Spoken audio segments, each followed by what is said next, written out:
प्रिय विद्यार्थियों, आप सभी को प्रणाम। मैं हूं राजकुमार शर्मा और आज हम बात करने वाले हैं डीएनए के नेक्स्ट पार्ट की, जो DNA as a genetic material का ही है। पहले पार्ट में हमने ग्रिफिथ एक्सपेरिमेंट और उससे रिलेटेड कुछ बातों का अध्ययन किया और इस भाग में हम उसके नेक्स्ट पार्ट का अध्ययन करेंगे। फर्स्ट वीडियो में जब हमने इसको अपलोड किया था तो बताया था कि ये जो बीएससी पार्ट फर्स्ट है उसकी बैक्टीरियोलॉजी, बैक्टीरिया का जो चैप्टर है उसके अंदर है एज ए रिप्रोडक्शन, और सेकेंड ईयर के अंदर ये जेनेटिक्स में आता है और थर्ड ईयर के अंदर ये जूलॉजी में आता है। 12th क्लास के अंदर ये जेनेटिक्स में है, आनुवांशिकी पदार्थ के रूप में है। छोटा टॉपिक है, इतना बड़ा नहीं है, लेकिन है ज़रूर, तो आप सहायता ले सकते हैं वहाँ से भी। तो अब हम इसके नेक्स्ट पार्ट का अध्ययन करेंगे, DNA as a genetic material. DNA as a genetic material. Basically जो ग्रिफिथ एक्सपेरिमेंट है वो अनकम्प्लीट एक्सपेरिमेंट है, ये हम पहले ही बात कर चुके हैं। ग्रिफिथ एक्सपेरिमेंट एक्चुअल में अनकम्प्लीट एक्सपेरिमेंट क्यों है? क्योंकि ग्रिफिथ ने यह बताने में असमर्थता जाहिर की कि एक्चुअल में कौन से कंपोनेंट ने R सेकंड को S थर्ड में परिवर्तित किया। वो वहाँ तक पहुँच जरूर गए, लेकिन बता नहीं पाए कि आरएनए, डीएनए या प्रोटीन तीनों में से कौन सा है जिसने R सेकंड को S थर्ड में कन्वर्ट किया। इसीलिए इसका जो नेक्स्ट पार्ट है वो आज हम पढ़ रहे हैं और वो है AMM एक्सपेरिमेंट। सेकंड पार्ट इसका एवरी मैकलियोइड और मैकार्थी।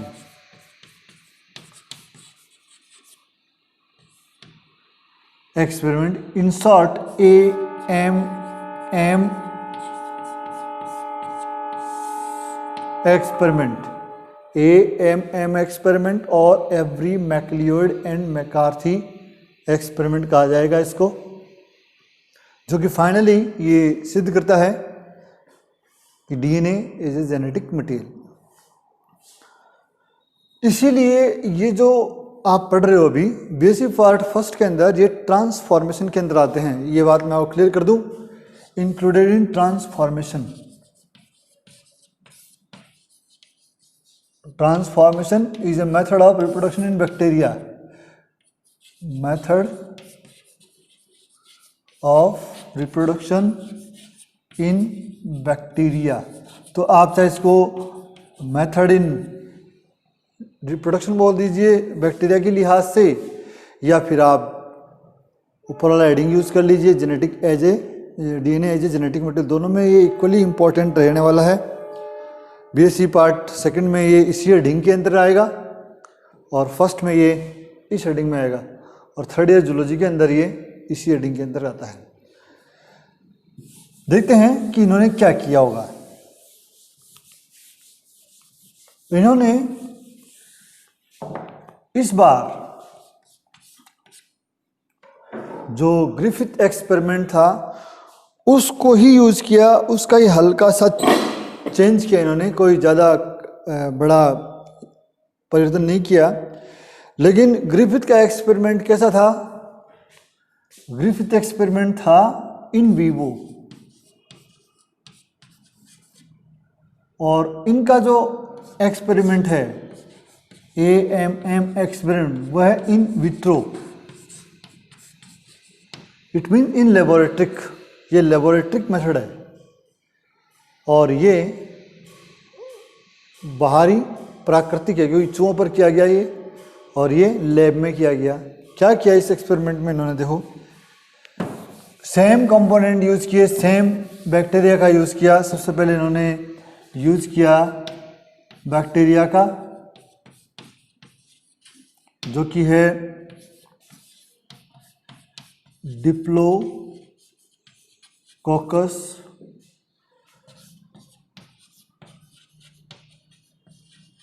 न्यूमोनी, वही स्ट्रैंड यूज किए इन्होंने एस थर्ड, जो मैंने आपको बताया था, are second same,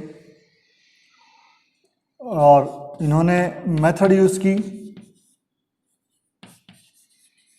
Vidhi centrifugation,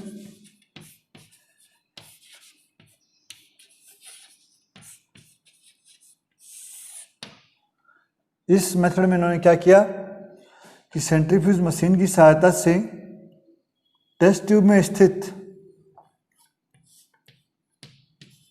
S third को सेंट्रीफ्यूज किया।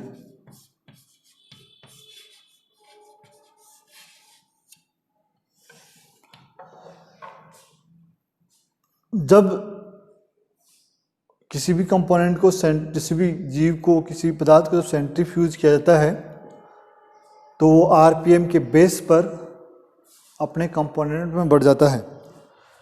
तो यहाँ पर after some time S third compound convert into 3 component, S third protein, S third DNA, sorry RNA, and S third DNA। ये अकॉर्डिंग टू देयर डेंसिटी यहाँ पर test tube में अलग अलग परतों में बन जाते हैं, इसलिए इनको हम पिपेट की सहायता से अलग कर सकते हैं। तो बड़ा ही सिस्टमेटिक एक्सपेरिमेंट था ये, स्टार्टिंग इन्होंने यहाँ से की। इसके बाद इन्होंने क्या किया,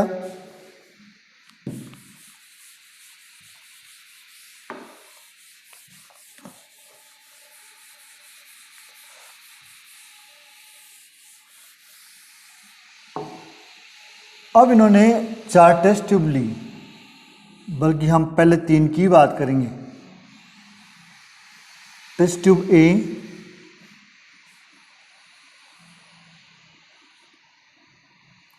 test tube B, test tube C, चौथी बात में बनाएंगे।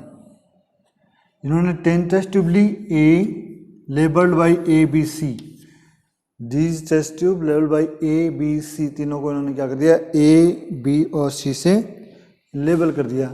अब जो इन्होंने जो प्राइमरी सेंट्रीफ्यूगेशन मेथड द्वारा एस थर्ड को अलग अलग कंपोनेंट में बांटा, उन कंपोनेंट्स को इन्होंने इन टेस्ट ट्यूब में डाल दिया।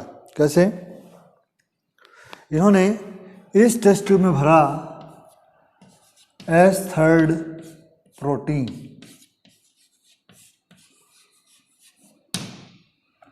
इस टेस्ट ट्यूब में इन्होंने भरा एस थर्ड आरएनए, और इस टेस्ट ट्यूब में भरा इन्होंने एस थर्ड डीएनए। तीनों भर दिए, प्रोटीन, आरएनए और डीएनए।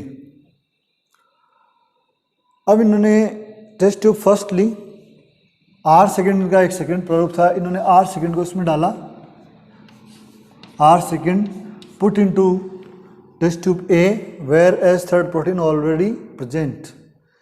कुछ समय बाद में इन्होंने स्टडी की कि आर सेकेंड के रूप में क्या चेंज आया, और इन्होंने देखा कि आर सेकेंड की फॉर्मेशन में कोई चेंज नहीं आया, आर सेकेंड एज यूजुअल जैसा था वैसा ही रहा, अर्थात उसने रूपांतरण नहीं दर्शाया। इससे सिद्ध होता है कि protein not a genetic material, आनुवांशिक पदार्थ नहीं है, इट इज क्लियर। तो प्रोटीन की तो बात ही खत्म हो गई। अब इन्होंने टेस्ट ट्यूब सेकंड में आर सेकंड को डाला कुछ समय के लिए, और ऑब्जर्व किया कि कुछ समय बाद में जब उसको देखा गया कि कैसा है, तो यहाँ भी इनको आर सेकेंड के फॉर्मेशन में कोई चेंज नहीं दिखा, एज यूजुअल वो वैसा ही मिला जैसा था।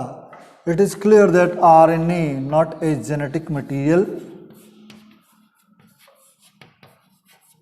When it present with DNA. ये बात बहुत ज़रूरी है। When it present with DNA, RNA genetic पदार्थ नहीं है, अगर यह डीएनए के साथ है तो खत्म, सेकंड पॉइंट खत्म। डीएनए आरएनए दोनों, सॉरी आरएनए और प्रोटीन दोनों जेनेटिक मटेरियल नहीं। तीसरे में इन्होंने वही R सेकंड डाला और कुछ समय बाद में फिर ऑब्जर्व किया, देखने का प्रयास किया कि अब तीसरी टेस्ट ट्यूब में क्या रिजल्ट आता है। तो इन्होंने पाया कि यहाँ पर ये R सेकंड S थर्ड में बदल गया। इट मीन्स यहाँ पर क्या हो गया, ट्रांसफॉर्मेशन। बड़ा आश्चर्यजनक रिजल्ट इनको प्राप्त हुआ। इसका मतलब कि डीएनए के अंदर रूपांतरण की कैपेसिटी होती है, वो जो R सेकंड है उसके रूप में परिवर्तन करता है, उसको S थर्ड में बदल देता है। इसीलिए प्रूव हुआ DNA as a genetic material, it is a genetic material. तो एवरी मैकलियर्ड और मैकार्थी का जो एक्सपेरिमेंट है वो फाइनली ये प्रूव करता है कि डीएनए एक आनुवांशिक पदार्थ है। कैसे प्रूव करता है वो आपके सामने है, आप देख सकते हैं। संशय नहीं रहे, कोई डाउट नहीं रहे, इसलिए इन्होंने थोड़ा सा इसको और आगे बढ़ाया और आगे बढ़ाकर इन्होंने देखा कि कैसे इसमें हम फाइनली 100% इस निष्कर्ष पर पहुंच सकते हैं कि डीएनए ही आनुवांशिक पदार्थ है। जो चौथी टेस्ट ट्यूब जो मैंने नहीं बनाई, मैं अब बना रहा हूं।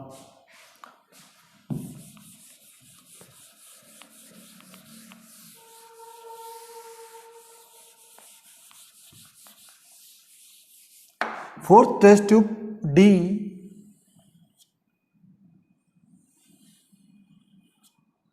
जो कि आपके सामने है। इस बार इन्होंने एस थर्ड के सभी कंपोनेंट डाल दिए इसके अंदर, एस थर्ड के सारे कंपोनेंट जो कि सेंट्रीफ्यूज किए हुए थे। ये बात ध्यान रखना, प्रोटीन, आरएनए और डीएनए, ये तीनों डाल दिए